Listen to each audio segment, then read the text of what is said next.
मुग्धा और उसकी सास के बीच पूरा समय सास के किसी न किसी काम को लेकर मतभेद चलते ही रहते हैं। बहू, ओ बहू, जरा चाय बना दे। मुग्धा चाय लेकर आती है। ये लीजिए, और कुछ चाहिए? अरे नहीं, बस चाय पीने का मन था। जाओ, तुम दूसरा काम करो। चाय पीने के थोड़ी देर बाद सास दोबारा मुग्धा को आवाज लगाती है।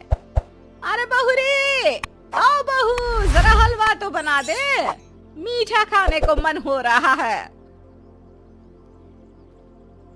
इसी तरह मुग्धा की सास पूरा समय कोई ना कोई काम बताकर उसे रसोई से बाहर तक निकलने नहीं देती। कभी चाय, कभी हलवा, कभी पानी तो कभी दूध, हर समय खाने को चाहिए और उसके लिए अपने हाथ पर बिल्कुल नहीं हिलाने। परेशान किया हुआ है इन्होंने। सास की जबरदस्ती परेशान करने की आदतों से दुखी मुग्धा एक शाम सचिन के साथ अपने कमरे में बैठी हुई बात कर रही होती है। सुनो जी, मम्मी जी की ये जानबूझकर मुझे परेशान करने की फरमाइशों से मैं बहुत फ्रस्ट्रेट हो चुकी हूँ। पूरे दिन में 1 सेकंड का आराम नहीं मिलता। रसोई से बाहर कदम रखती नहीं कि बहू ये बना दे, बहुरी वो बना दे। अरे इनकी फरमाइशें चलती ही रहती है। अरे मुग्धा, माँ खाने की शौकीन है, पर उम्र हो चली है, खुद खाना नहीं बना सकती, इसलिए तुमसे बोलती है। अरे तो शौक भी उम्र देख कर रखने चाहिए ना।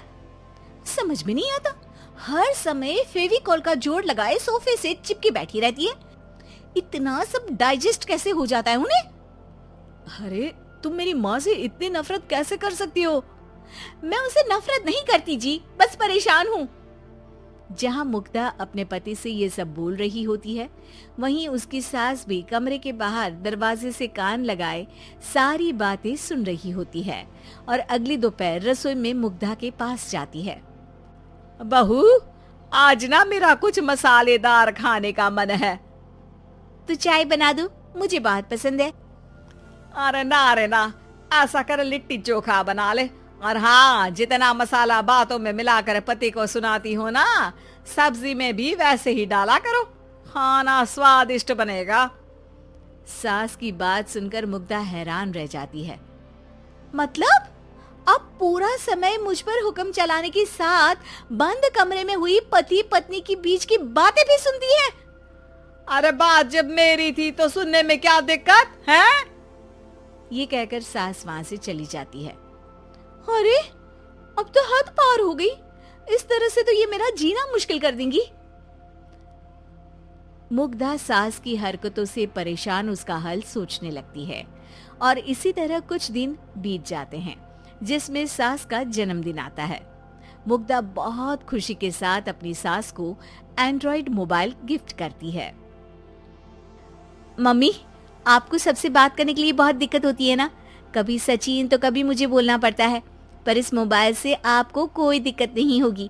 एक जगह बैठे बैठे बहुत कुछ कर सकती हैं अब आप। मोबाइल देख सासू माँ खुश हो जाती है, पर उसे इस्तेमाल करना तो आता नहीं, इसलिए साइड में रख देती है। जिसे देख मुग्धा घर का सारा काम छोड़ मोबाइल सेट कर सास को इस्तेमाल करना सिखाने लगती है, जिसके बाद अब सास पूरा समय मोबाइल में ही लगी रहती है। हाय, जब से मम्मी को मोबाइल मिला है मेरी लाइफ में कितनी शांति आई है। अच्छा है, इसी तरह बिजी रहे तो मैं भी सुकून की जिंदगी जी पाऊंगी। अब मुग्धा जब मन करे काम करना, जैसा चाहे वैसा खाना बनाकर खाना, पूरा समय रिलैक्स और खुश रहने लगती है। क्या बात है, आजकल तुम बहुत चहक रही हो। अरे मम्मी जी से छुटकारा जो मिला है, अब ना फरमाइशें ना छुप छुप कर बातें सुनना। अच्छा, तो मोबाइल गिफ्ट करने की ये स्कीम थी। इसी तरह दिन बीतते हैं और अब मोबाइल पर लगी सास फरमाइशों की जगह सवालों के लिए बहू को आवाजें लगाना शुरू कर देती है। अरे बहू सुन तो, देख जरा किसी का फोन क्यों नहीं मिल रहा? रिचार्ज खत्म हो गया है, पर अभी 4 दिन पहले ही तो मैंने किया था, इतनी जल्दी कैसे खत्म हो गया? अरे मैंने कल तेरी कनाडा वाली मौसी सास से 3 घंटे बात की थी ना। क्या? इतना महंगा तो मोबाइल भी नहीं आया जितना महंगा इसका रिचार्ज पड़ रहा है।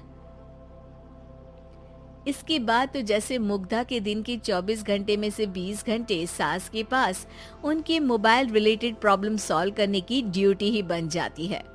अरे मुग्धा, ये मोबाइल में अचानक तेरी मौसी सास की शक्ल क्यों दिखने लगी? और ये तो हिल भी रही है। मम्मी, ये गूगल डुओ का वीडियो कॉल है। इसमें आप बात करने के साथ एक दूसरे की शक्ल भी देख सकती हो।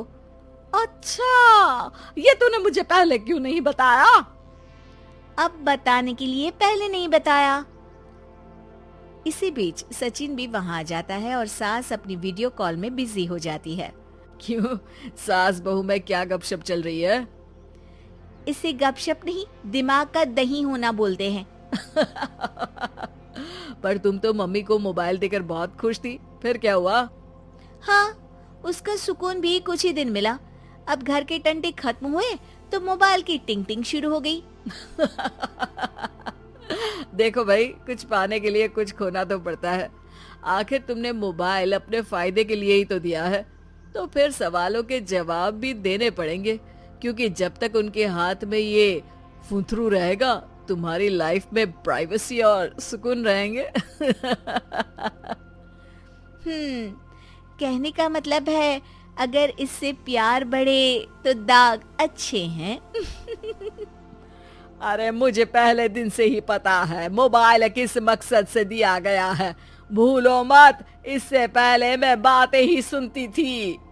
सास की ये बात सुनकर मुग्धा शॉक में और सचिन हंसता रह जाता है।